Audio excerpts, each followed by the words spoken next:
Gentlemen, you've decided to learn about nootropics in your quest to improve your cognitive function. In the past videos, you've learned about the various types of nootropics, but in this video, I finally get around to how to take nootropics and the results that I've personally achieved from taking them. Hi, this is Lance Hitchings, and I decided to do this three-part series of videos on the subject of nootropics because of the many potential benefits to be derived from taking nootropics. In the first two videos in this series, I talked about how the brain works, about the history of nootropics and the benefits of taking nootropics. I discussed neurotransmitters and the role that they play in mental cognition. And I covered most of the different types of nootropics, and they listed the benefits of each.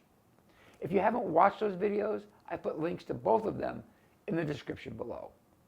Now, in this video, I'll be going over the protocols for actually taking nootropics, discussing subjects such as dosage, frequency, cycling, and stacking. And I'll wrap it all up by talking about the actual results that I've achieved by taking nootropics. All right, so the whole goal of taking nootropics is to obtain specific desirable cognitive effects. So it's important that you understand how you take nootropics and how often you take nootropics will affect your outcomes. Your brain chemistry and certain chemical substances can interact in complex ways. The same substance taken at a different dose or at a different time can have different effects. So let's talk about some of the different aspects of taking nootropic. Aspects like dosage, frequency, tolerance, dependency, cycling, and stacking. Dosage. So one of the biggest mistakes that many beginners make is in thinking that more is better, that taking more of a substance will produce more benefits. But that's not always the case. With some nootropics, there's an upper limit on the effects, and taking more will not produce a greater effect, but it can increase the side effects or become toxic. Conversely, taking too low a dose might cause the main effect to be unnoticeable. Everyone is affected differently. Everyone processes nootropics differently. So the key is in finding an optimal dose that works for you. Nootropics are only active for a limited amount of time in your body. So you might need to take a specific nootropic multiple times throughout the day. However, while some nootropics are fast-acting and short-lived, others can remain active for a long time. Noopept, which is very closely related to the racetams, is a very fast-acting and short-lived, with a half-life in humans of about 30 to 60 minutes, meaning that you might need to take it 3 or 4 times a day. Oxyracetam, another racetam, has a half-life of over 8 hours. So if you're stacking nootropics, you need to have an understanding of how long the different nootropics remain active in your body, and you need to adjust accordingly. You don't want to take the entire stack every time you redose. Some you'll take once a day, some you might take every other day, and some you might take 3 or 4 times a day. Overdosing can result from either taking too large a dose of a nootropic or from taking it too frequently. And overdosing can lead to 2 different outcomes. The first is tolerance. Your body can become tolerant to the nootropic, requiring larger and larger doses. This is also known as the honeymoon period, where you get a great effect when you first start taking it, but then the efficacy of the drug will drop as your body becomes more used to it. The other effect of overdosing can be dependency, where the nootropic becomes habit-forming. This becomes particularly obvious when suddenly quitting after continually taking at above recommended doses, which can cause some really nasty withdrawal-like symptoms. Special care should be taken when using phenibut, which is open to abuse potential at high doses. If you feel that a dependency is forming, you should wean yourself off the drug gradually over a period of many days, rather than going cold turkey. Cycling.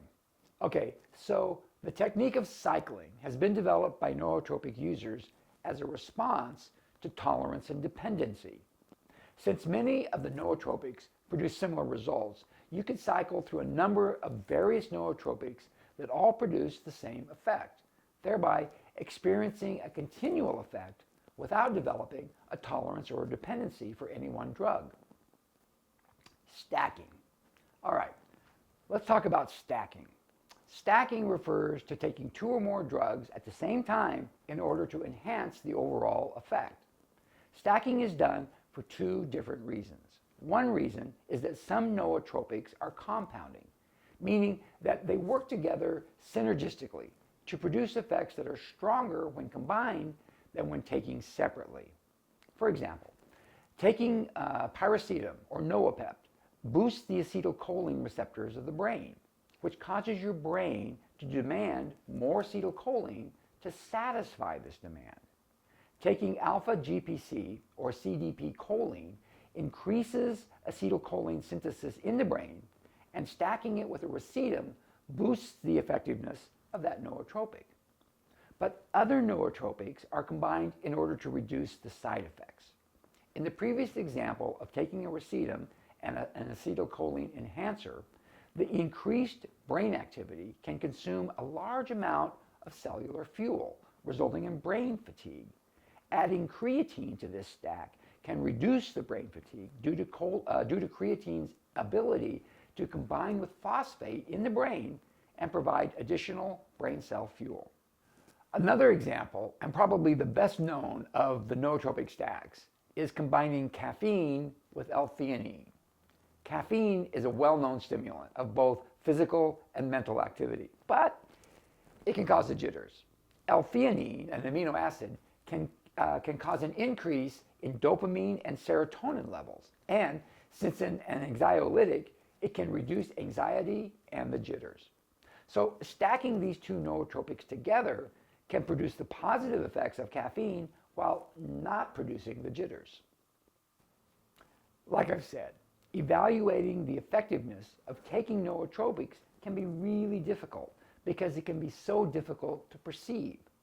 When your brain starts working better, it feels so natural that it can be really difficult to notice until you stop taking nootropics. So let me set the stage. When I first decided to experiment with nootropics, I was in the process of writing scripts for this channel and for an online course that I'm preparing. Now, I've been a creative for my entire professional career, but on the visual side of things, not the words side. Although I have a lot of experience at copywriting, it's not really my thing. I'd much prefer to work on images. So I had some scripts to write, and I was procrastinating. I had several false starts. I just couldn't get my thoughts organized. And then I started taking nootropics. And I really didn't notice any difference at first. I certainly didn't feel any different, and I didn't think that my thinking was any different. I didn't feel that my cognitive functions were working at an accelerated rate. I didn't feel that my memory was any better. I didn't feel that my focus or my motivation was much improved, except that I suddenly had about 12,000 words written. I had suddenly found the focus and the motivation to sit down and write 35 pages of copy. And it was coherent, focused, organized copy. Since then, I've written an additional 30 scripts for my YouTube channel, averaging about 1,500 words per script. That's an additional 45,000 words. Not bad for someone who hates to write. So then I stopped taking nootropics for a while, and that's when I actually noticed a difference. Before, the difference was in my results, not in how I perceived my brain working. But after I quit taking nootropics, I noticed a big difference in how my brain was working. I didn't have as much clarity. I was foggy. My thinking wasn't as organized. And I had much less focus and much less motivation. So now I'm back on nootropics. And again, I don't really feel any different. I can't perceive that my brain is working any better. But now I know that it is. Not just because my work output is way up there again, but also because I tested it and went without it for a while. So would I recommend it? Cautiously. I'm not sure that it's for everyone. And given that the research is a bit thin and there's no long-term research, I would certainly be cautious in recommending it. But as far as I can tell, there are very few bad side effects. Mostly, they take the form of either building up a tolerance or a dependency. So I hear. I've been cycling my nootropic supplements, so I haven't really experienced either one. But I've been taking them for almost a year, and they're now definitely a regular part of my supplementation regimen. And that wraps it up for this introductory primer series on nootropics. If you enjoyed this video, then please subscribe to my channel, share it with your friends and on your social media, hit the like button, and leave a comment. And be sure to hit the bell to be notified when I post a new video, which should be every Tuesday, with bonus videos on the occasional Friday. And as always, thank you so much for watching.